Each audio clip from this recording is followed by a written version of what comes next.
Assalamualaikum warahmatullahi wabarakatuh. Kami dari kelompok 5, Prodi Pendidikan Guru Pendidikan Anak Usia Dini semester 4, mata kuliah Bimbingan Konseling, dosen pengampu Ibu Citra Harisma Islami. Sebelumnya, perkenalkan, saya Rizkika Humaira dan rekan saya Kamilatus Saadah.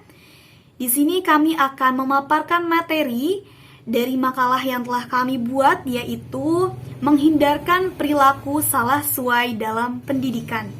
Yang pertama, ini ada pengertian dari perilaku salah suai. Apa sih yang dimaksud dengan perilaku salah suai?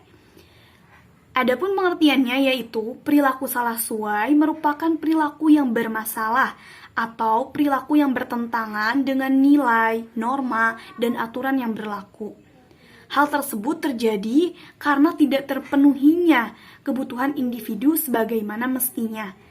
Perilaku bermasalah yang dihadapi peserta didik seringkali tidak dapat dihindari meskipun kita sudah memberikan pengajaran dengan baik. Selanjutnya, bentuk-bentuk perilaku salah suai. Di sini ada pendapat menurut Sobur.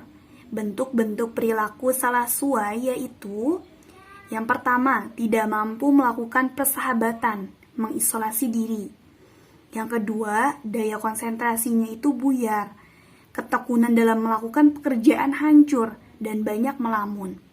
Ketiga, penyangkalan terhadap nama, asal-usul, suku, ataupun agama. Yang keempat, tidak mau memperjuangkan diri. Jadi selalu ada ingin rasa bunuh diri, gitu, selalu bosan dalam hidup. Lalu yang kelima, ada juga sifat ingin balas dendam. Lalu bersifat radikal terhadap orang lain maupun diri sendiri. Nah, itu merupakan bentuk-bentuk perilaku salah suai menurut Sobur. Secara umum, perilaku yang dapat mengganggu proses belajar seperti mengharapkan bantuan teman saat mengerjakan tugas, lalu juga tidak percaya terhadap pendapat sendiri, juga dia tidak terbuka terhadap temannya, itu merupakan gejala-gejala peserta didik dalam melakukan perilaku salah suai dalam pendidikan. Nah, itu, dan selanjutnya materi yang selanjutnya akan disampaikan oleh rekan saya Kamilatus Saadah. Baik, selanjutnya materi faktor-faktor yang mempengaruhi tentang perilaku salah suai dalam pendidikan. Ada 3 macam, yaitu yang pertama, faktor psikologis. Itu biasanya terjadi karena anak mengalami gangguan di dalam pikirannya, seperti ia merasa bahwa dirinya kurang sempurna, ketidakmenarikan dalam fisik, tidak berhasil dalam percintaan, dan sebagainya. Dan yang kedua ada faktor biologis. Itu terjadi karena genetik atau ketidakseimbangan kimiawi dalam sistem saraf pusat. Yang ketiga ada faktor lingkungan. Faktor lingkungan bisa berpengaruh karena dengan adanya tayangan-tayangan kejahatan di televisi, maraknya perdagangan minuman keras dan kejahatan, dan juga tidak terkontrolnya di dalam lingkungan keluarga.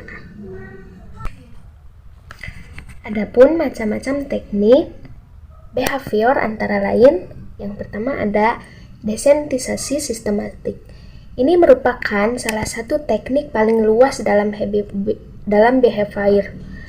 Desensitisasi sistematis digunakan untuk menghapus tingkah laku dan diperkuat secara negatif dengan menyerta permunculan tingkah laku yang tidak dihapuskan. Yang kedua ada asertif. Kalian belajar untuk membedakan tingkah laku agresif, pasif, dan asertif. Tujuan agar klien belajar bertingkah laku asertif. Selanjutnya ada aversi. Aversi yaitu teknik untuk meredakan gangguan behavior yang spesifik agar tingkah laku sesuai dengan yang diinginkan. Maka stimulasinya adalah berupa hukuman-hukuman. Selanjutnya ada skedul penguatan. Skedul penguatan yaitu memperkuat tingkah laku yang muncul, maka setelah perilaku terbentuk, maka penguatan dikurangi. Selanjutnya ada teknik relaksasi. Teknik yang digunakan untuk membantu konseli mengurangi ketenangan fisik dan mental dengan latihan pelemasan otot-ototnya dan membayang stimulusasi yang menyenangkan saat pelemasan otot-otot sehingga tercapai kondisi rileks baik fisik dan mentalnya. Baik teman-teman, sekian yang